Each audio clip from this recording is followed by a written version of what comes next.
함께 말씀을 나누도록 하겠습니다. 저는 이제 위기 청소년 사역을 오랫동안 하다 보니까 부모님들의 상담 요청을 종종 받습니다. 그래서 그 중에 제가 기억에 남는 부모님의 상담이 있는데요. 그 어머니 한 분이 계십니다. 이분이 이제 딸이 그때 당시에 중학교 2학년이었는데 중학교 2학년이 딸이 가출을 너무 많이 하는 거예요. 학교에서 막 애들 엄청 때리고요. 막 그래서 학교도 잘리게 되고 그리고 가출해가지고 이제는 일탈의 정도가 심해지다 보니까 성매매 뭐 어플이 있더라고요. 그래서 그 성매매 어플에서 성매매까지 막 중학교 2학년짜리 여자애가 막 그러니까 부모님이 도저히 이제 얘가 감당이 안 되는 거예요. 그러면서 이제 저를 찾아가지고 제가 이제 상담을 한 적이 있습니다. 상담을 한참 제가 진행을 하는데 좀 많이 당황스러웠던 것 중에 하나가 뭐냐면 이 가정에는 특별히 큰 문제가 없다라는 거예요. 보통 저를 찾으시는 이제 가정들은 한 가지 특징이 있죠. 가정에 어떠한 문제가 있다라는 겁니다. 부모 간에 어떠한 뭐 이혼의 아픔이 있거나 경제적인 심각한 결핍이 있거나 혹은 뭐 어떤 가정에 예기치 않는 어떠한 큰 문제들이 있는 분들의 자녀가 보통 이제 탈선을 좀 심각하게 하고요. 부모님들이 저를 찾는 것이 좀 일반적이었는데 이 가정에는 아버지도 제가 그때 기억하기로는 의사셨던 걸로 기억납니다. 그러니까 어머니도 굉장히 좋은 대학교 나오셨어요. 오히려 뭐 보면은 일반 사회층에서는 잘 사는 분들의 계층에 이렇게 속하신 분들이었습니다. 두 분이 그럼 사이가 안 좋냐? 또 그것도 아니에요. 이 두 분의 사이가 부부간의 사이가 최근 들어서 딸 때문에 나빠진 것 빼고는 이전까지는 너무 행복하셨다라는 거죠. 심지어 두 분 다 신앙이 없냐? 아니요. 두 분 다 어떤 교회의 임직자셨습니다. 엄청나게 큰 교회였는데 그 교회의 임직자셨고 심지어 애들을 교회에서 키우셨다는 거예요. 아이를. 그 딸을 교회 안에서부터 세례도 받고 이렇게 키우셨다는 거예요. 근데 애가 초등학교가 되고 고학년이 되면서부터 막 엄마 아빠에게 대들기 시작하더니 애가 막 집을 나가기 시작하고요. 일탈의 정도가 막 심해져가지고 이제 저를 찾게 된 겁니다. 처음에는 제가 흔히 알고 있는 상황이 아니라서 조금 당황이 들더라고요. 아니 이런 케이스도 아이들이 일탈을 하나? 그러면 일탈을 안 할 아이들이 어디에 있나 뭐 이런 생각도 들고요. 좀 당황을 했는데 어머니 아버지와 대화를 하면서 제가 그 키를 잘 못 잡다가 딸이랑 대화하면서 그 키를 잡았습니다. 딸을 따로 만나가지고 얘기를 하는데 야 어쩌면 이 딸은요 엄마 아빠랑 완전 다른 입장이에요. 딸이 뭐라고 표현하냐면 집이 지옥 같다는, 집이 감옥 같다는 거예요. 그러니까 어릴 때부터 애가 학원이라는 학원은 다 돌고 다니고요. 음식을 뭔가 먹을 때도요. 엄마 아빠가 막 뭐가 건강한지 안 건강한지 막 체크 다 하면서 절대 이런 음식 못 먹게 하고요. 이 음식만 막 먹이고요. 좀 실수하면은 아빠가 막 얘를 갑자기 막 그때그때 훈계와 질책하고요. 막 얘를 억누르고 친구들 다 보는 유튜브, TV 뭐 이런 거 싹 다 못 보게 하고요.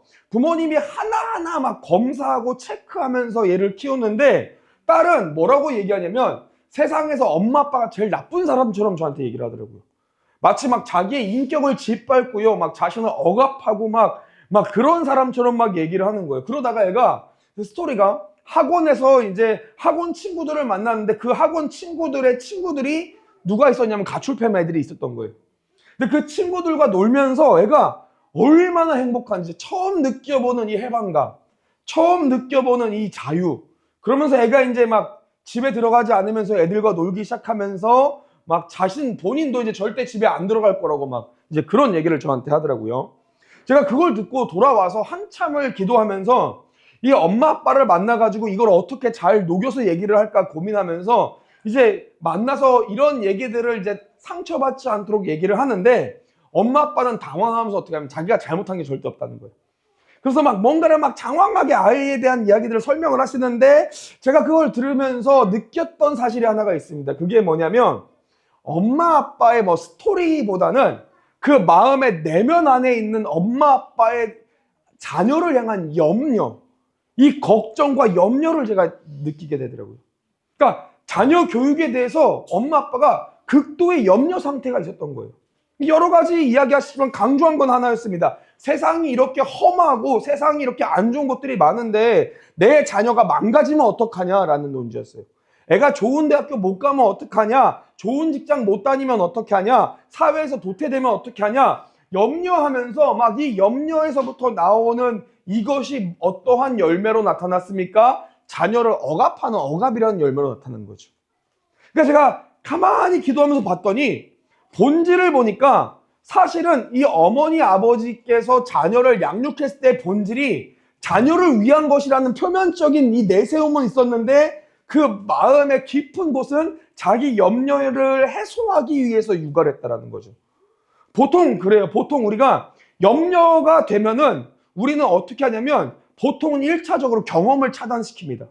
그러니까 자녀가 실패할 수 있는 기회가 있어야 되고 고생할 수 있는 기회가 있어야 되는데 자녀 스스로가 선택할 권리를 다 뺏어버린 거예요, 부모님이. 그러니까 자녀가 잘못될까봐 염려해서 했던 행동이 결국에는 자녀가 잘못되게 하는 행동으로 바꿔온 어떤 케이스인 거죠. 제가 그거를 보면서 우리가 하는 염려가 이 뿌리로 나타나게 됐을 때 얼마나 많은 신앙의 해악적인 이 결실이 일어나는지를 엄청나게 많이 고민하게 되었습니다. 오늘 우리가 마찬가지입니다. 우리의 성도의 삶에서도요, 마찬가지로 조금 모습들은 다르지만 우리가 염려하게 됐을 때 얼마나 해악적인 열매들이 나오는지를 알아야 됩니다. 그래서 오늘 우리의 주제가 뭐냐면요, 현대인의 마음을 무너뜨리는 5가지 공격의 두 번째 시리즈가 뭐냐면 염려입니다. 염려. 지난주에는 우리가 두려움에 대해서 함께 나눴었습니다. 여러분, 두려움은 우리들의 신앙의 근간을 파괴합니다. 그런데 지난주와 연결해서 마찬가지로 두려움에서부터 또 파생되어지는 현대인의 인생에서 정말 쉽게 넘어갈 만한 죄악 중에 하나가 있는데 그것이 바로 염려라는 사실이죠. 여러분, 신학적으로 보면은 두려움과 염려는요, 밀접하게 연결이 되어 있습니다. 우리가 하나님을 두려워하지 않고요, 세상을 두려워하면 반드시 우리들의 마음 가운데는 무엇이 발생되어지냐? 염려가 발생되어지는 거죠. 이것을 조금 더 쉽게 설명하면요, 우리가 하나님을 신뢰하지 않으면 자연스럽게 우리는 속성이 다른 것을 신뢰하게 되어 있는데 보통은 그것을 물질적인 것이나 내 능력이나 내가 세운 계획이나 어떠한 내 준비성을 신뢰하게 됩니다. 그러면 그 과정에서 발생되어지는 것이 뭐냐면요, 염려인 거죠. 염려. 우리가 삶을 통제하고 싶으니 안정성에 거하고 싶어 합니다. 근데 우리들의 삶은 막상 펼쳐놓으면 통제할 수 없어요.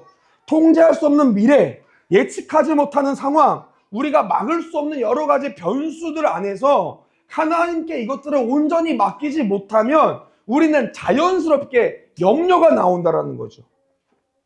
그래서 성경이 정의하는 염려에 대한 본질은요, 하나밖에 없습니다. 성경은 염려를 이렇게 이야기합니다. 베드로전서 5장 7절 말씀인데 우리 다 같이 한번 읽어보겠습니다. 베드로전서 5장 7절 말씀 우리 함께 읽습니다. 시작. 너희 염려를 아멘. 자, 말씀 가운데 주는 메시지가 정확한데요. 그게 뭐냐면 염려를 다 주께 맡기라는 겁니다. 왜냐? 그가 너희를 돌보심이라. 그러니까 우리가 이것을 한번 심각하게 고민해 봅시다. 이걸 우리가 앞뒤를 바꿔서 생각해 보면은 우리들의 신앙에서 염려가 생겨나게 되는 그 지점이 어딘가를 본다면 그것은 그가 너희를 돌보신다는 믿음이 사라지게 되면 우리가 염려를 하게 된다는 거죠.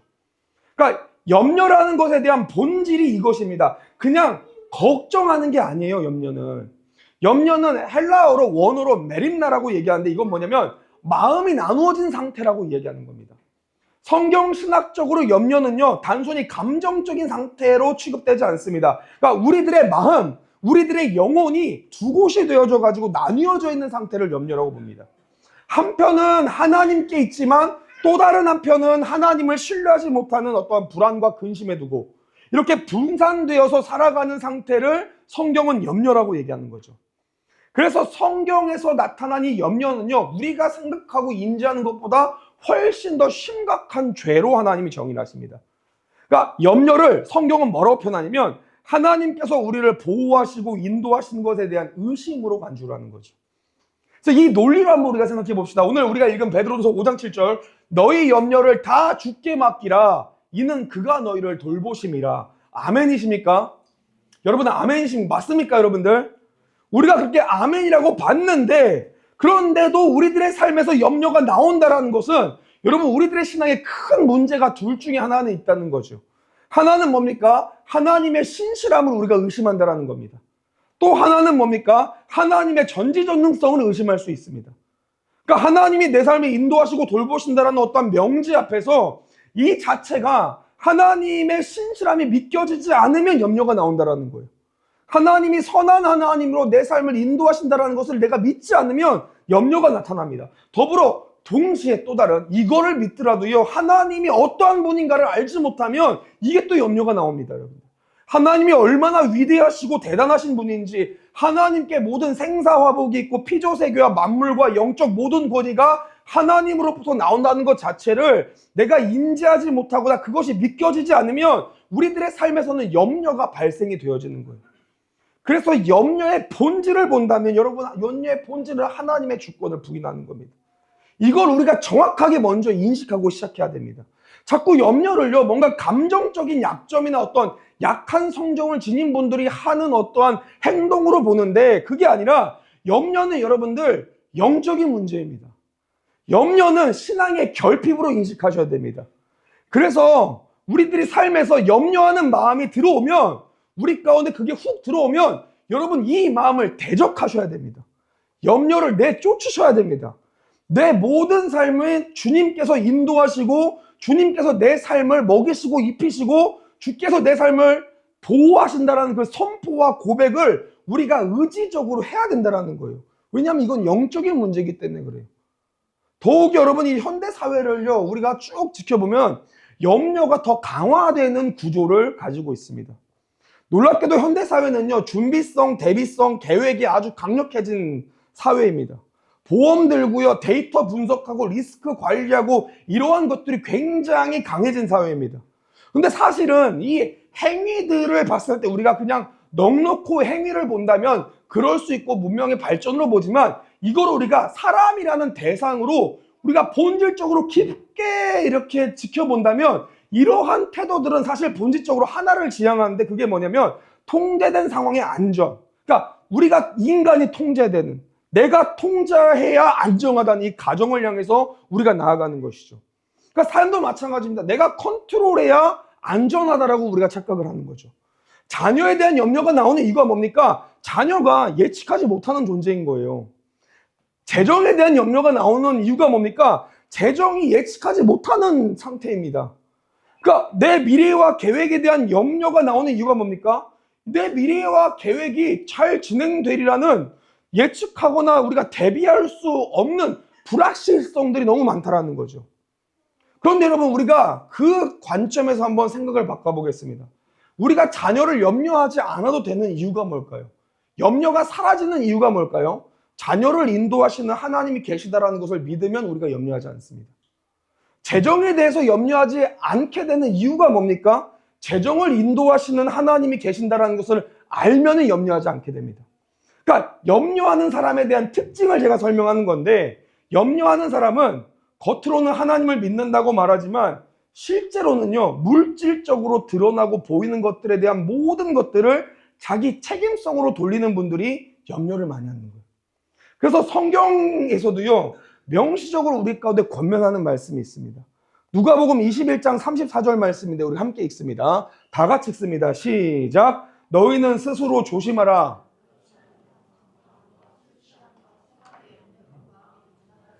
뜻밖의 그날이 덫과 같이 너희에게 임하리라. 아멘. 말씀에서 너희는 스스로 조심하라라고 말씀하십니다. 뭘 조심합니까? 방탕함과 술 취함과 생활의 염려를 조심하라고 하십니다. 왜? 이 세 가지의 특징이 있는데 마음을 둔하게 만들고 뜻밖의 덫과 같이 우리를 무너지게 만드는 신앙의 올무이기 때문이라고 얘기합니다. 그러니까 다른 것들을 우리가 경계할 때는요, 뭔가 경계할 만한 것 같은 어떤 이러한 모형인데, 이 세 가지는 사실 별로 큰 죄처럼 느껴지지 않는 거예요. 그러나 이 세 가지가 지속되어지면 마음이 둔하여지고 우리가 뜻밖의 이것으로 이렇게 신앙을 포기한다고? 라고 얘기할 만큼 무너지는 기점이다라는 거죠. 근데 여기서 우리가 주목해야 되는 것이 있습니다. 방탕함과 술 취함과 염려는 이게 오늘 말씀에 이야기한 것처럼 신앙생활에 하등 이익될 게 없는 신앙을 끌어내리고 바닥치게 하는 덫과 같은 것인데, 오늘 말씀에서 주의해서 우리가 볼 거는 뭐냐면요, 염려를 표현할 때 어떻게 표현했냐라는 거예요. 염려를 뭐라고 얘기합니까? 생활의 염려라고 표현합니다. 생활의 염려. 그러니까 생활의 염려가 뭐예요, 여러분들? 먹고 마시고 입을 거 쓸 것에 대한 염려입니다. 다시 말해서 생존에 필요한 염려인 거죠.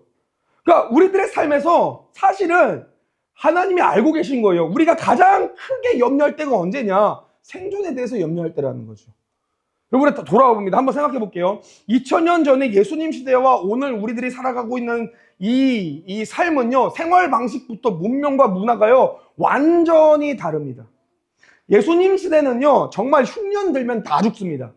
먹을 것에 대한 염려가 어느 정도 우리보다 훨씬 더 합리적인 염려로 보여질 수 있는데, 주님은 생활의 염려를 당시의 사람들에게도 뭐라고 표현하냐면 방탕함과 술 취함과도 같은 신앙의 덫이라고 표현을 하십니다.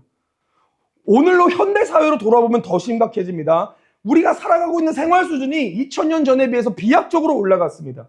그러니까 우리는 사실 돈이 없다고 얘기하지만 굶은 사람이 어디 있어요? 현대사회 우리 대한민국 사람들 중에서 굶거나 못 먹는 사람이 어디 있습니까? 의식주가 해결이 안 된 사람이 별로 없어요. 그런데 그러면 염려가 해결돼야 되는데 염려가 해결됐습니까? 아니요. 염려는 비약적으로 올라갔습니다. 더 염려하는 사회가 됐습니다. 왜요, 여러분? 염려가 더 가중화될 만한 문화와 문명과 우리들의 마음 가운데 또 막 비교하면서 그 비교 가운데 발생되어지는 부족함이 있습니다.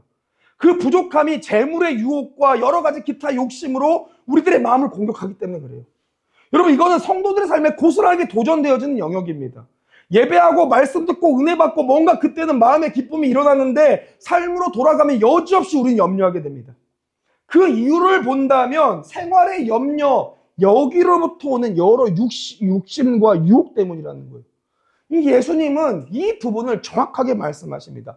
마가복음 4장 16절 19절 말씀입니다. 우리 다 같이 한번 읽어보겠습니다. 함께 읽습니다. 시작. 또 이와 같이 돌밭에 뿌려졌다는 것은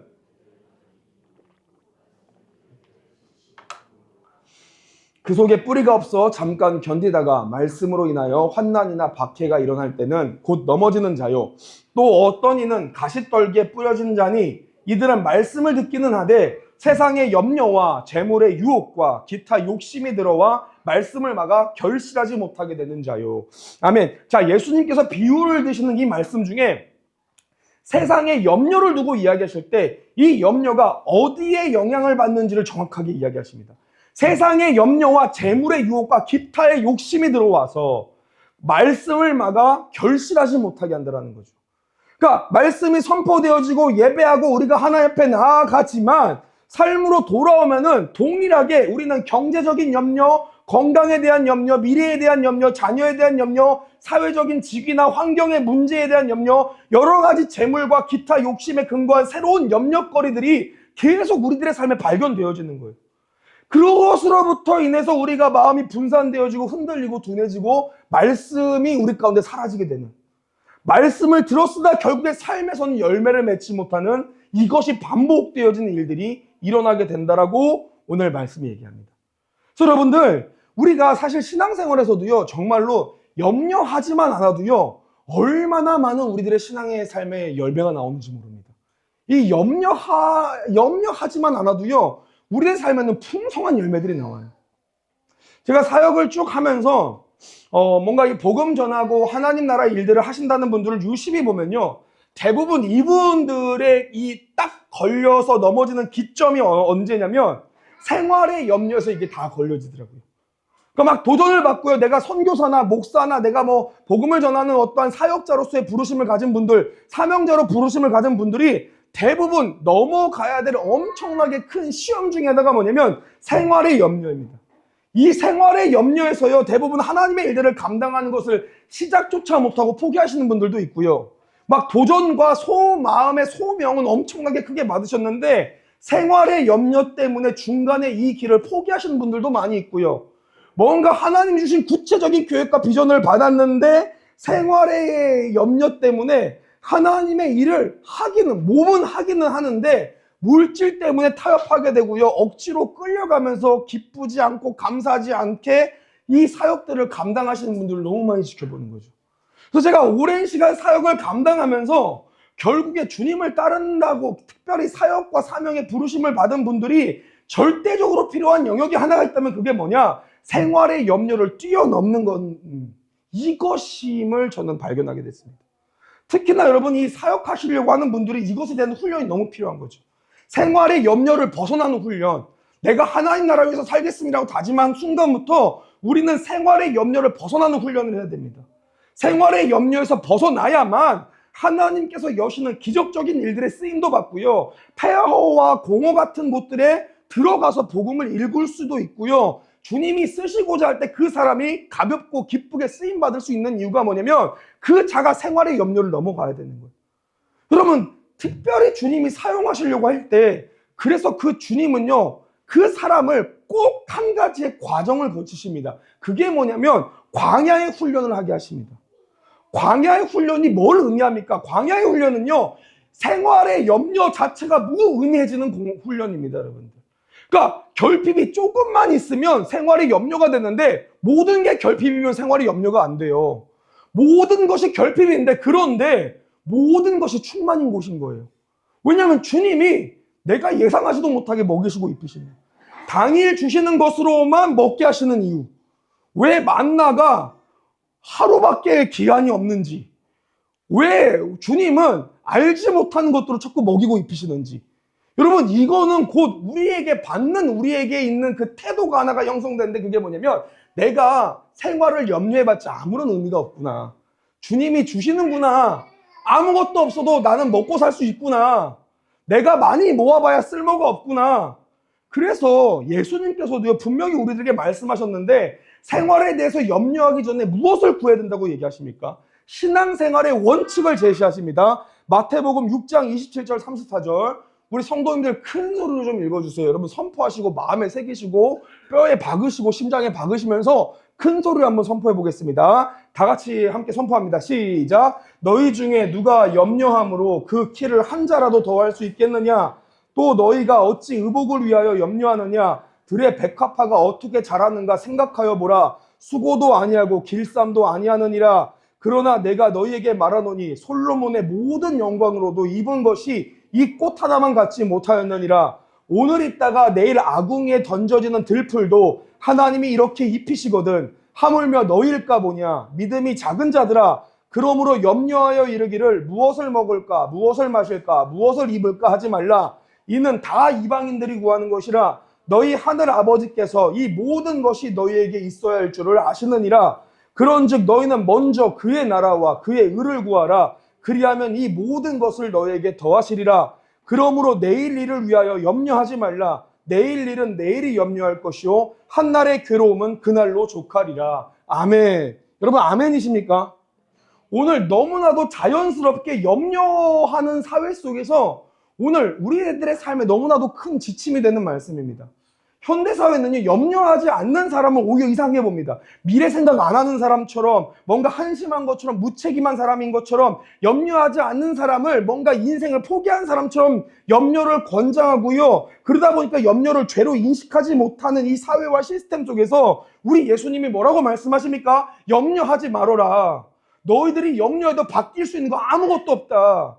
저기 가장 하찮아 보이는 들풀도 하나님이 입히시거든. 너희들 생활에 염려하지 말아라. 너희가 구하는 모든 것들 하나님 모르시는 거 아니야. 너희가 필요한 거 더 잘 알고 계셔. 그런즉 너희는 먼저 그의 나라와 그의 의를 구하라. 그리하면 이 모든 것들을 너희에게 더하시리라. 제발 내일을 위해서 염려하지 좀 말아라 라고 말씀하신 거죠. 여러분, 그렇기 때문에 오늘 우리는 예수님의 말씀처럼 염려로부터 해방이 좀 일어나야 됩니다. 그러면 우리가 물어봅니다. 어떻게 하면 염려로부터 해방이 일어납니까? 성경이 명시적으로 염려로부터 벗어나는 길을 두 가지를 제시합니다. 첫 번째는 뭐냐면 따라하겠습니다. 기도와 간구. 빌립보서 4장 6절 말씀입니다. 함께 읽습니다. 시작. 아무것도 염려하지 말고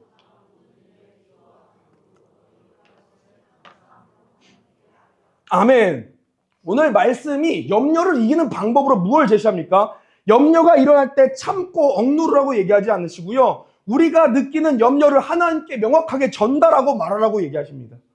그러니까 말씀은 기도하라라고만 하지 않고 간구, 청원하고 간절하게 부탁하고 의뢰하라고 얘기합니다.